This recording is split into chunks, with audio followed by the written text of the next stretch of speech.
Hi friends, welcome back to Manasa recipes. Today special recipe వచ్చేసి లచ్చా పరాటాని ఇలా పొరులుగా సాఫ్ట్గా ఎలా ప్రిపేర్ చేయాలో చూసేద్దామా.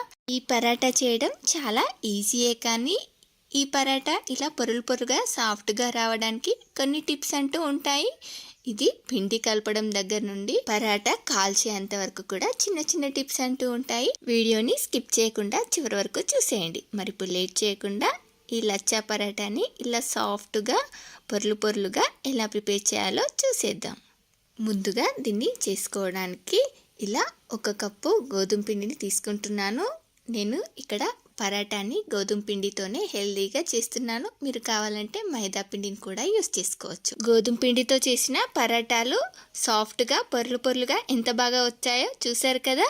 మరి ఇప్పుడు వీటిని చేసుకోవడానికి ఇలా 1 కప్పు గోధుమ పిండిని జల్లించుకొని దీనిలోకి కొంచెం salt, 1 teaspoon sugar powder లేదా 1 టీ స్పూన్ షుగర్ని యాడ్ చేసుకొని, అలాగే 1 టేబుల్ స్పూన్ ఆయిల్ కూడా వేసుకొని దీన్నంతా కూడా ఇలా బాగా మిక్స్ చేసుకున్న తర్వాత ఇప్పుడు దీనిలోకి కొంచెం వాటర్ని యాడ్ చేసుకుంటూ ఈ పిండినంతా కూడా సాఫ్ట్గా తడుపుకోవాలి.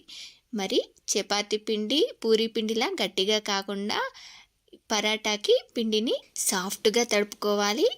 అలాగే పిండిని మీకు వీలైనంత ఎక్కువసేపు 5 to 10 మినిట్స్ వరకు ఇలా బాగా మద్దన చేసుకుంటూ సాఫ్ట్గా ఒత్తుకుంటే మనకు పరాటాలు బాగా పొరులుగా పొంగుతూ వస్తాయి, పొరులుగా విచ్చుకుంటాయి కూడా. ఈ పిండిని నేను ఇక్కడ ఒక 5 to 10 మినిట్స్ వరకు ఇలా సాఫ్ట్గా మద్దన చేసుకున్నాను. చూడండి, పిండిని ఇలా సాఫ్ట్గా తడుపుకున్న తర్వాత దీన్ని కవర్ చేసి ఒక అరగంట పాటు పక్కన పెట్టండి. ఒక అరగంట తర్వాత ఈ పిండిపై ఇంకో టేబుల్ స్పూన్ వరకు ఆయిల్ వేసుకొని దీన్ని మరొక 2-3 మినిట్స్ వరకు కూడా ఇలా బాగా మద్దన చేసుకుంటూ ఒత్తుకోండి. ఇలా ఒత్తుకున్న తర్వాత పిండి చూడండి ఎంత సాఫ్ట్గా అయ్యిందో. ఇప్పుడు దీన్ని అంతా కూడా ఇలా ఈక్వల్ బాల్స్లా డివైడ్ చేసుకోండి. నేను తీసుకున్న ఈ పిండి క్వాంటిటీకి నాకు ఇక్కడ ఒక 5 బాల్స్ వరకు వచ్చాయి. ఈ బాల్స్ అన్నింటిని కూడా ఇలా చేసుకొని మళ్ళీ కవర్ చేసి ఒక్కో బాల్ని తీసుకుంటూ ఇలా పొడిపిండిలో డిప్ చేసుకుంటూ ఇలా ఫ్లోర్పై మీకు వీలైనంత పల్చగా ఒత్తుకోండి. చపాతీలా మందంగా కాకుండా వీటిని ఇలా పొడిపిండిని చల్లుకుంటూ మీకు వీలైనంత సన్నగా, ఎంత సన్నగా ఒత్తుకుంటే మనకు ఈ పరాటా అంతా పొరులుగా వచ్చుకుంటాయి. మనం చపాతీని ఇలా వీలైనంత సన్నగా ఒత్తుకున్న తర్వాత దీనిపై 2 స్పూన్ల వరకు నెయ్యిని వేసుకుంటున్నాను. ఇలా నెయ్యి ఎక్కువగా వేసుకుంటేనే మనకు పరాటా పొరులుగా బాగా విచ్చుకుంటుంది. నెయ్యి మొత్తం ఇలా స్ప్రెడ్ చేసుకున్న తర్వాత పొడిపిండిని చల్లుకోవాలి. నెయ్యి ఇష్టం లేని వాళ్ళు నెయ్యిని స్కిప్ చేసి ఆయిల్ని కూడా వేసుకోవచ్చు. ఇప్పుడు దీన్నంతా కూడా ఇలా నైఫ్తో మీకు వీలైనంత సన్నగా ఇలా కట్ చేసుకోండి. చపాతీ మొత్తం మీకు వీలైనంత సన్నగా కట్ చేసుకున్న తర్వాత దీన్ని చేతితో ఇలా చేతికి కొంచెం నెయ్యిని కానీ ఆయిల్ని కానీ అప్లై చేసుకొని దీన్నంతా కూడా ఇలా దగ్గరగా అనేసుకోవాలి. ఇప్పుడు ఇలా దగ్గరగా అనుకున్న తర్వాత దీన్ని నేను చూడండి వీడియో క్లిప్లో చూపిస్తున్నట్టుగా చేతితో రౌండ్గా చుట్టేసుకోవాలి. నేను ఇక్కడ ఇంకో మెథడ్ని కూడా చూపిస్తున్నాను.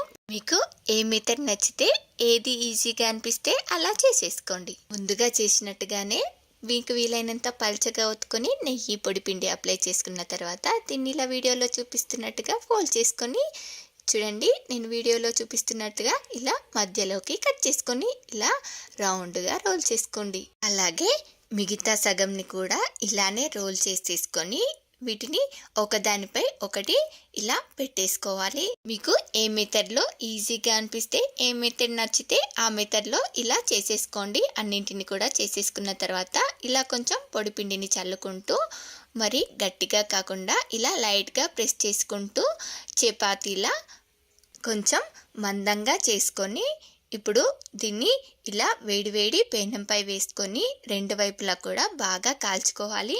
మంటని సిమ్లో పెట్టి కాల్చుకున్నారంటే పొరలు విచ్చుకోకుండా పొడల్లా గట్టిగా వస్తాయని గుర్తుపెట్టుకోండి.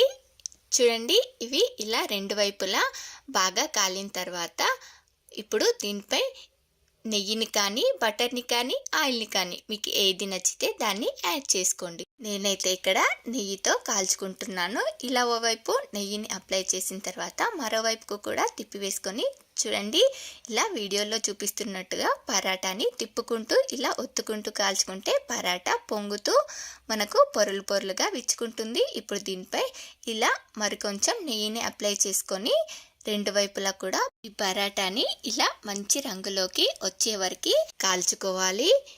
చూడండి, ఇలానే మిగతా వాటన్నిటిని కూడా కాల్చుకొని తీసుకోవాలి. ఇలా అన్నిటిని కూడా కాల్చుకున్న తర్వాత వీటిని ఓసారి ఇలా చేతితో ఇలా లైట్గా ప్రెస్ చేసామంటే వీటి పొరలన్నీ కూడా బాగా విచ్చుకుంటాయి. చూసారు కదా, లచ్చా పరాటాని చేసుకోవడం ఎంత ఈజీయో, ఎంత పొరలు పొరలుగా సాఫ్ట్గా ఎంత బాగా వచ్చాయో కదా. ఈ పరాటాని పన్నీర్తో కానీ వెజ్ కుర్మా మీకు నచ్చిన దానితో దేనితో తీసుకున్నా కూడా, ఇంకా నాన్ వెజ్ తినేవారు నాన్ వెజ్తో తీసుకున్నా కూడా సూపర్ టేస్టీగా ఉంటుంది. మరి మీకు కూడా నచ్చిందా? చూస్తుంటేనే తినాలనిపిస్తుంది కదా. అయితే మీరు కూడా తప్పకుండా ఇలా ట్రై చేసి ఎలా వచ్చిందో కామెంట్ బాక్స్లో నాతో షేర్ చేసుకోండి. అలాగే మీ ఫ్రెండ్స్ అండ్ రిలేటివ్స్కి కూడా షేర్ చేసి మరిన్ని టేస్టీ అండ్ హెల్దీ రెసిపీస్ కోసం మానస రెసిపీస్ ఛానల్ని సబ్స్క్రైబ్ చేసి దాని పక్కనే ఉన్న బెల్ సింబల్ని క్లిక్ చేయండి. Thank you for watching my video.